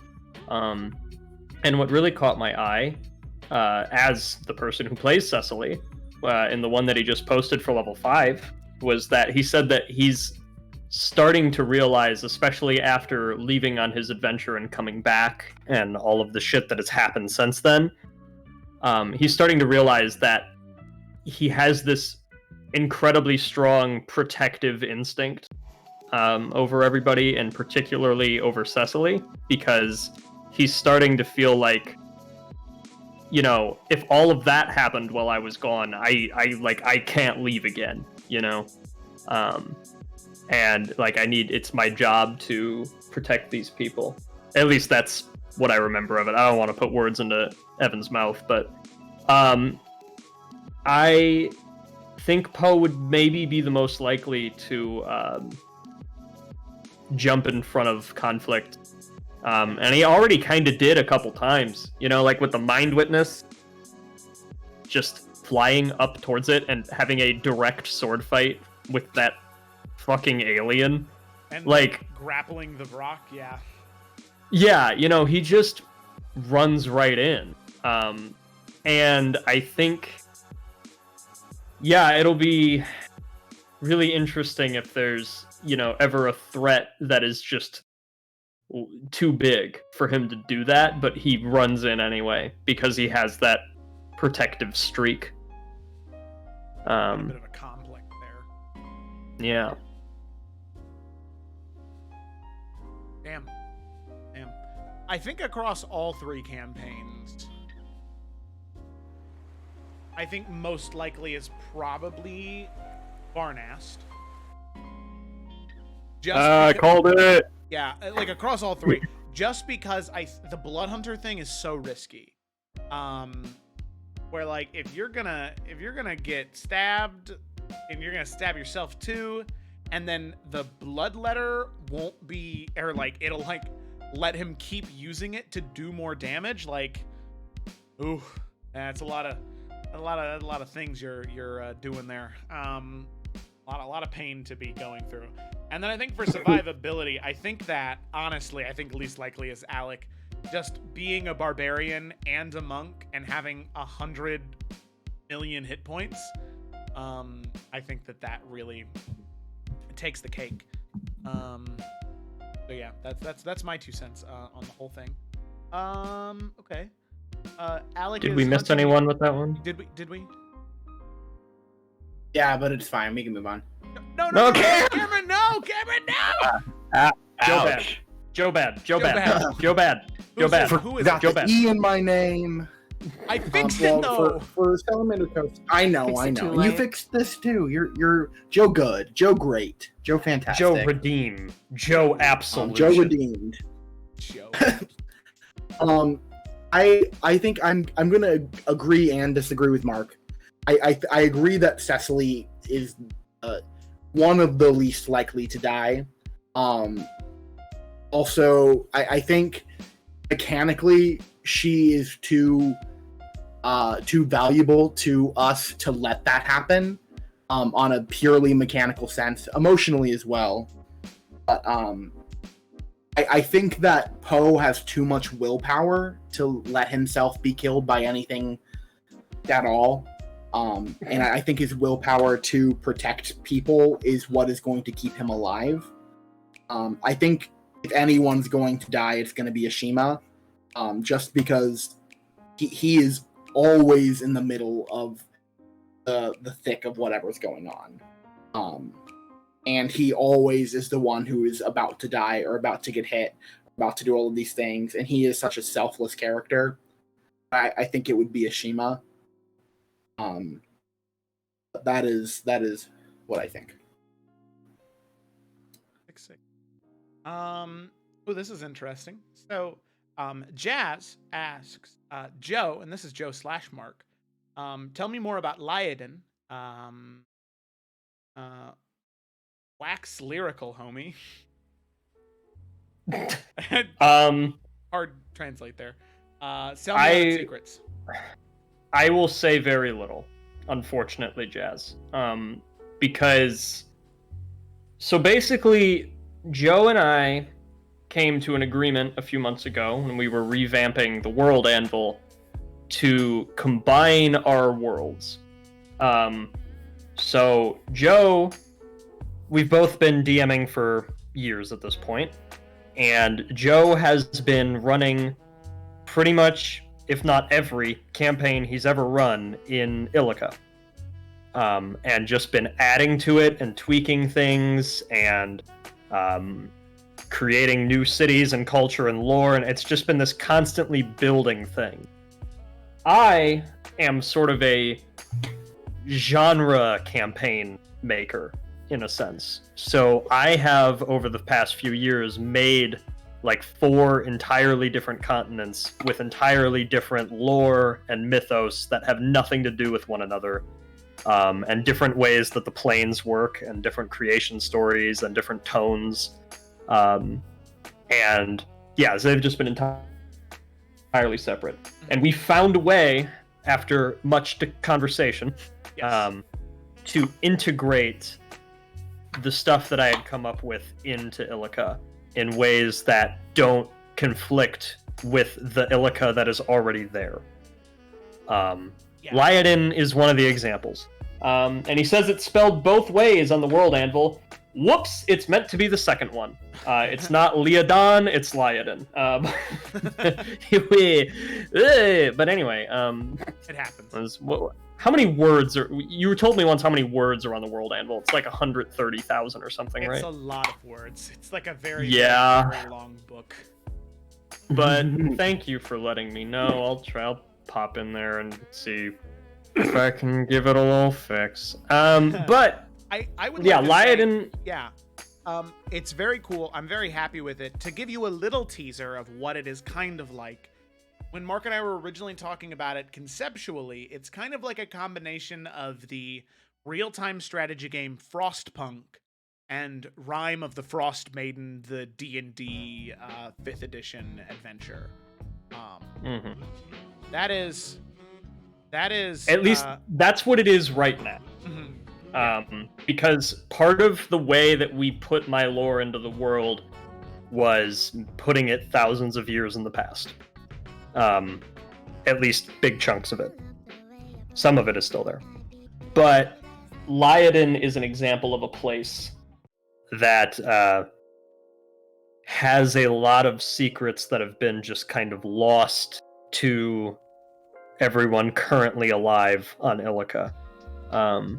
And I think the only time a campaign might steer toward the Lost Land of Lyodin is if they needed really old lore about something for whatever they were doing. And I could see all 3 campaigns like getting to that point, but it's definitely like a level 13 minimum area. In its current state. Like, if you're not capable of like revivifying characters and casting massive spells and teleporting away and, you know, attacking 4 times at a turn and all that stuff, like, you're just gonna get demolished as soon as you set foot on it. And if you're like level 2, you'll literally get killed by the cold wind before anything even finds you. Yeah. So like, it probably won't come up for quite a while. But I obviously am very excited for it when it starts finding its way into the campaigns, because that's lore that I've had for years and stuff that I really like. And yeah. Sick. We have another one from Jazz. Joe, tell me more about the Beetle cities and wacky races. Tell me why Jassaloon is the best city name you got. Tell me about places your PCs aren't exploring that you're excited about. One, I don't want to say too much about them just because that removes some of the mystery, you know? You've got to have a little bit of mystery still. I would like to say, on the subject of wacky races, one of the favorites of mine that exist that I don't know if any of the campaigns right now are going to find are Loxodon. I love Loxodon, and they're in my world, which, for those of you that don't know, they're like bipedal elephant people. Nobody has run into them, and I don't think any of the campaigns ever will, but I'm excited for them too. Jassaloon is the best city because it has your name in it, and you're the best, Jazz. And then finally, places your PCs aren't exploring that you're excited about. I have 3 places that I want them to go because I really, really like them. For one, Macavia. My players before have been attacked by Macavians. They were besieged by Macavians, but they've never been. And it's a wonderfully idyllic, culty place. And I want them to see it in all its reverent glory. Also, Thural, my fantasy Greece. I love that place a lot, and I really, really, really want to see it. And then finally is Lyodin, in all honesty. I want people to go there because I love the aesthetic. I love cold in D&D. I love winter D&D fashion. I love it. And I love scary ice monsters. But that one's a win. Thural is also a ways off, but there might be something cooking there. Yeah. I'll leave it at that, you know? All right. We're close to the end here. We got maybe like 9-10 minutes left. So what I want to do is, in this last little bit of time, unless there are any other questions from the chat there, I would like to have I know that we do this a lot, but just for those listening at home, I'd like to do a little bit of theory crafting here right now, because obviously more things have been revealed on the Salamander Coast last Tuesday, and we've done a lot of talking about that moment. Whoa, Mark gifting subs. Oh, the best people. Oh, look at the little like thing is like accident. Nice.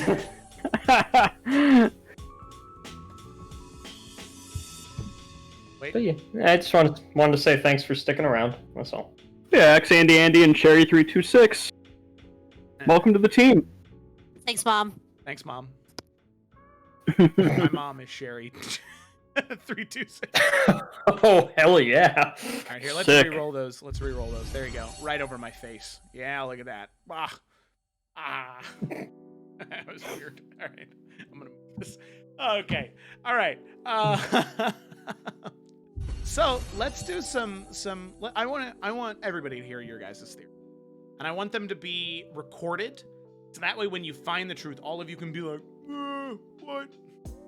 I don't know if you'll be like that, but I want to have. I don't think I'd make that noise, but. What? You don't think so? All right. No, I make a lot of weird noises. Not that one. Yeah. There's going to be at the 1 year anniversary of the channel. I'm gonna post all of Mark's weird noises from the videos that I've been slowly saving. Oh god. It's gonna be a 3-hour compilation of Mark just going, ah! I won't spoil anymore though. So, what the heck is going on in the campaigns? Where do you all see it? Okay. How do you see Infinity, or how do you see Civil War starting, right? Because that's got to happen. It's all part of the arc, right? How do you see Civil War starting? How do you see Infinity War, and how do you see Endgame, right? What's the trilogy setup here? How do you all get together and get into a disagreement, get that fight going? How do you guys make it together and then lose, and then how do you end up winning in the end? Against who? Against what? Oh god. I'll start. Please do. And knowing Joe, I don't necessarily think it's gonna be a like we all hate each other, we all are out. I don't necessarily think we're gonna go through a civil war phase. I think there might be like a lot of tension, especially between Bianca and Eurydice. But Salamander Coast is going into this already with the knowledge of all of these people were united at one point. So, with that being said, whatever Old Nalf's gonna say, I mean, it's I think gonna change a lot of our opinions. But they're going into it knowing we were all on the same page. So I feel like they're gonna go into when they ever run into us, like, hey, we kind of need each other. I feel like Efera is very calculated and very diplomatic. I feel like Isles is where the problem might come. Because everyone in Isles is fucking chaos and irrationality, and between, Nalfian and Grok at the very least, they're going to be the ones to cause a lot of the issues. But I don't think it's going to be full-on civil war. I think we're going to quickly realize that we need each other. How we get to that point, though, I have no fucking idea. So, what did I contribute to this? Not a lot. I'm excited to see when it happens. I'm nervous because I think I don't want there to be a civil war aspect of it. Because I think we all love our characters so much and we're so protective of our characters. It's fun to theorize, but at the same time, I feel like all of us have that layer of, well, I don't want my character to be not as good as this character. You know what I mean? I feel like we all want to we all love our characters so much that we don't want them to feel inferior to another person's character. So yeah, that's just some thoughts on it. I'll say with the whole Nalfian and Grok being chaotic thing, sure, Grok might be a bit more difficult, but I feel like with the whole Dunamancy thing, I could definitely see if Nalfian becomes too much of a problem, just an older timeline Nalf that knows it's gonna happen, just comes back into the past and just slaps him around a little bit and gets some sense into him, and then I feel like since Grok and Nalf are ride or die bros, if Nalfian's cool with something, I feel like Grok would be, so. Yeah, and that's another thing. I am the only one, aside from Mark, who knows Nalfian's entire backstory. Correct. So it's interesting to see how he popped up in Salamander Coast, and after talking with Miazzo, Nalfian seems to be a constant in a lot of timelines. And so some of his choices are what they are. So I just think it's gonna be interesting to hear everyone else's thoughts on why Nalfian. You know what I mean? So I can't say much because I don't even know if that has anything to do with anything, but it seems to. So I don't know. I'm interested to hear what everyone else has to say because I don't know jack shit.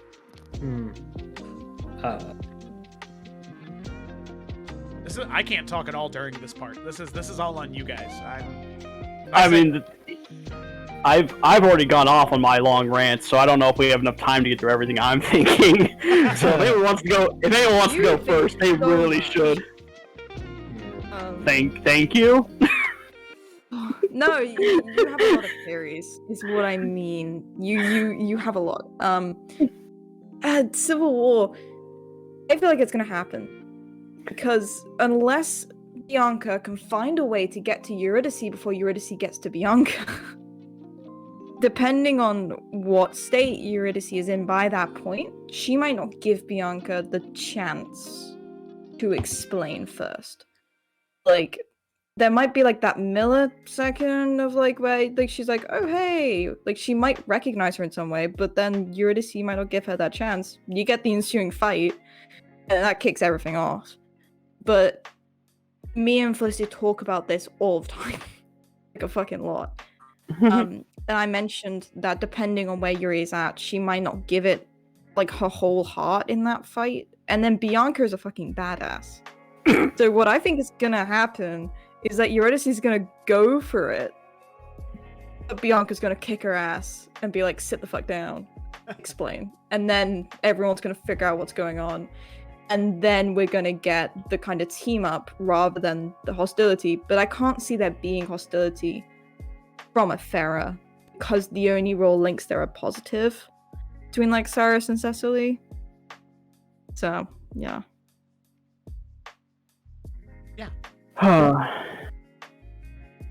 All right. Lay it on us. So here's the thing. So there's a lot of shit going on. Cameron, you're not current with Efera, so I'm gonna drop a bit of knowledge on you, if that's okay. Do it. So we've learned from Imral's own word that he is a simulacrum. I probably butchered the pronunciation of that. It's simulacrum, simulacrum, whatever. Whatever. Ryan, as a player, knows that when those things die, they turn back into snow or whatever they're made from. Like, they're not a full person, basically.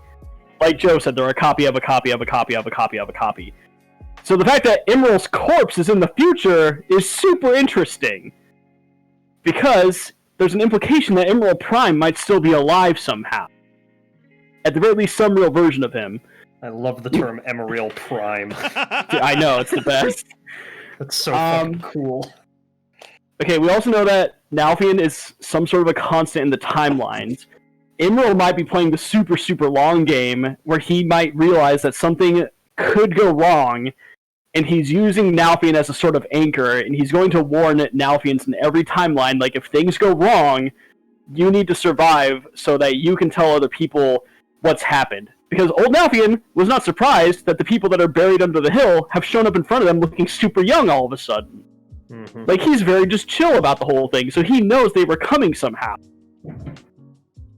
So the whole thing is we're all just puppets on Imral's little strings, and he's just playing this long game to get us all the information to point us in the right direction.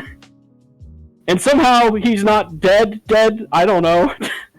But yeah, there's so much to it, and there's so many layers, and every session reveals something new. It's insanity, I tell you. So much red yarn! So many There's thumbtacks! so much...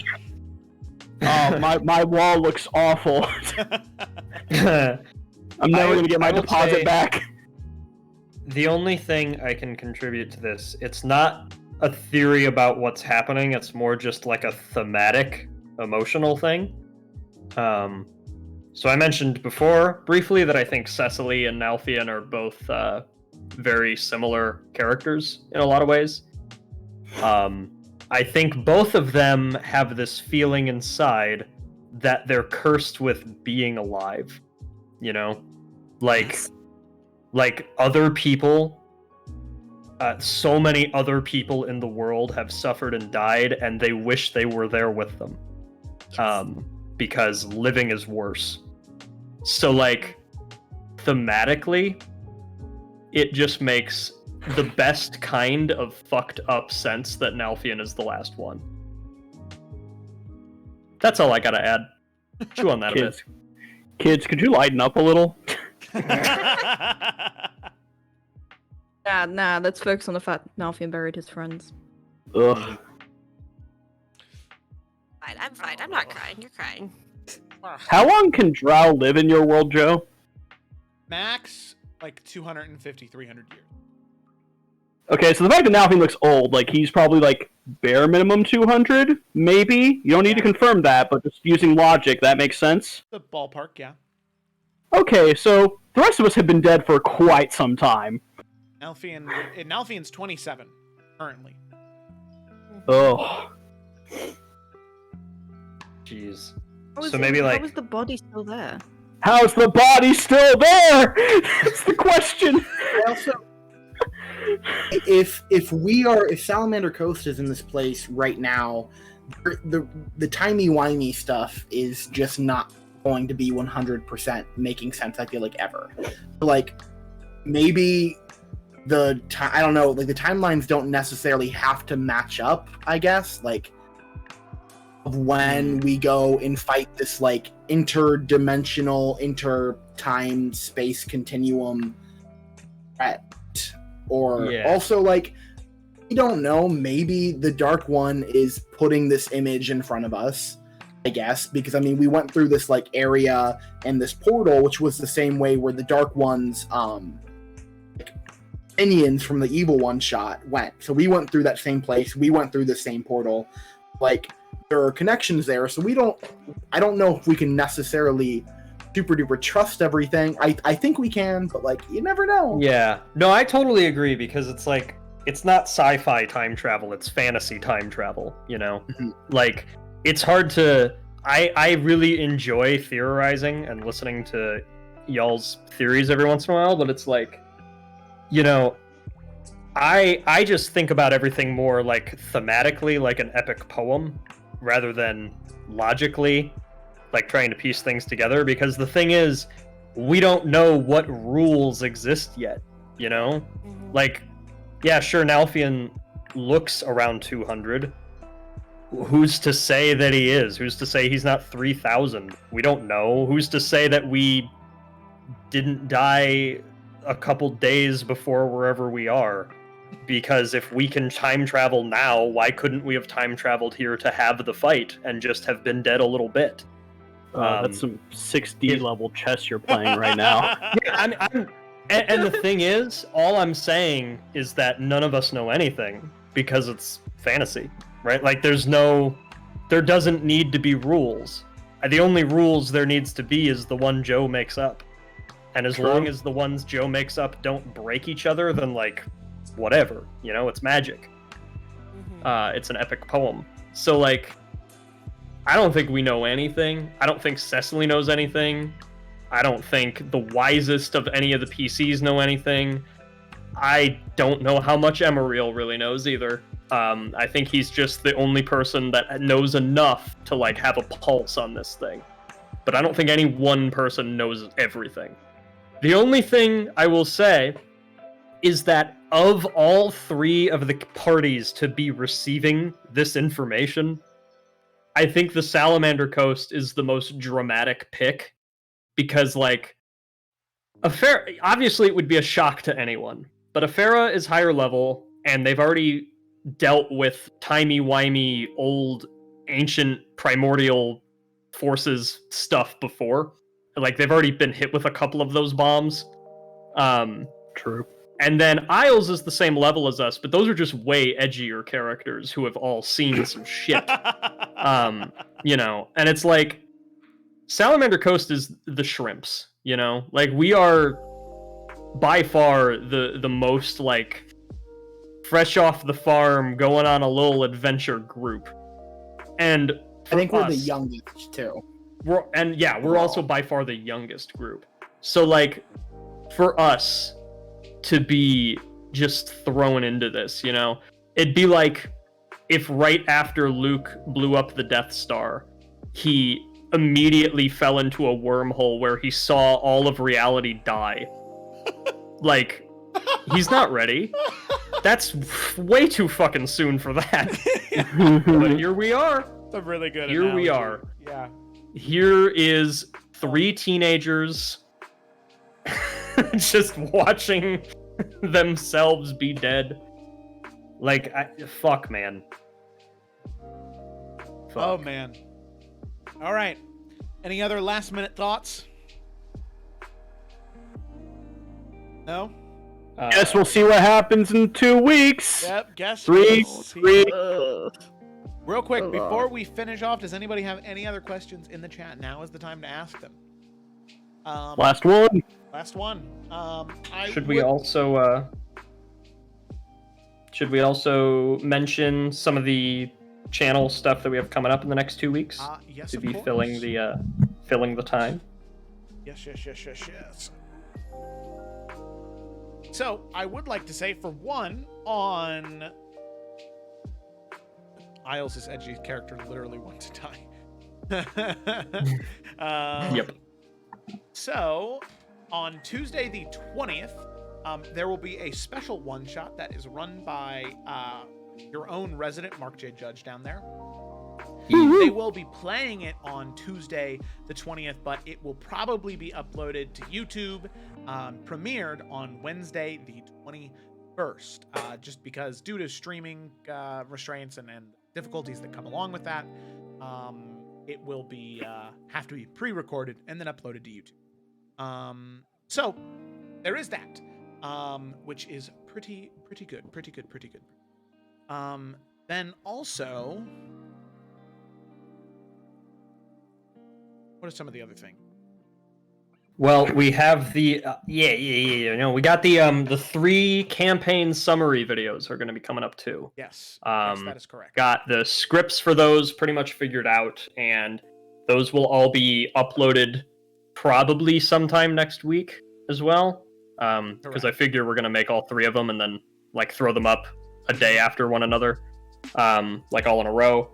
And so, if you have any of the 3 campaigns that you are interested in and want to just be caught up in so you can dive right in rather than do the 100 hours of catching up that a D&D campaign requires, there's going to be those summary videos. They're each going to be like 8 minutes long, and it's going to be all the way up to date on all 3 campaigns. So this is everybody's chance in this little break period, end of season 1, you could say, for everybody to catch up on every campaign and just start jumping in fresh. And then we'll always have our the usual things are going to still be happening too. Like this Wednesday, we'll have another lore video, Lord, yes. And then next Wednesday, we'll have another NPC that you can steal. And then on Friday the 23rd, we will have the next essay video. So normal upload schedule is still happening, plus with some additional stuff. So this is a break from the 3 campaigns, but it's not really a break at all for the channel. There's still a lot of stuff going up. Yeah, exactly. And then starting Tuesday the 27th, we will be back with the Salamander Coast, their conversation with Old Malthian, and boy, am I excited for it. So I think that is it for Roll Call today. Thank you all so much for being here, whether it be the players here below me. Thank you. Or to our viewers watching and maybe listening at home. Thanks so much for watching. If you have any friends who want to get into D&D, they want to play, they want to watch somebody play, they want to know what it's all about, when we post those summary videos, share those with them, because it'll be a great time for somebody to hop into a campaign. And you know what? I think that anybody who watches my players play D&D, I think that they would immediately want to get into a game of their own, because these people are amazing, and I think that they could inspire quite a few people to play some D&D. So, thank you so much, everybody, for watching. Y'all the best. And I suppose then, if you are not subscribed on YouTube, you should go and do that, just so that way you can have access to all the good content that will be coming your way on. So, right there is the link to the YouTube channel. Thank you all so much for watching, and I hope that you have a great rest of your morning, afternoon, night, whatever it is. All right.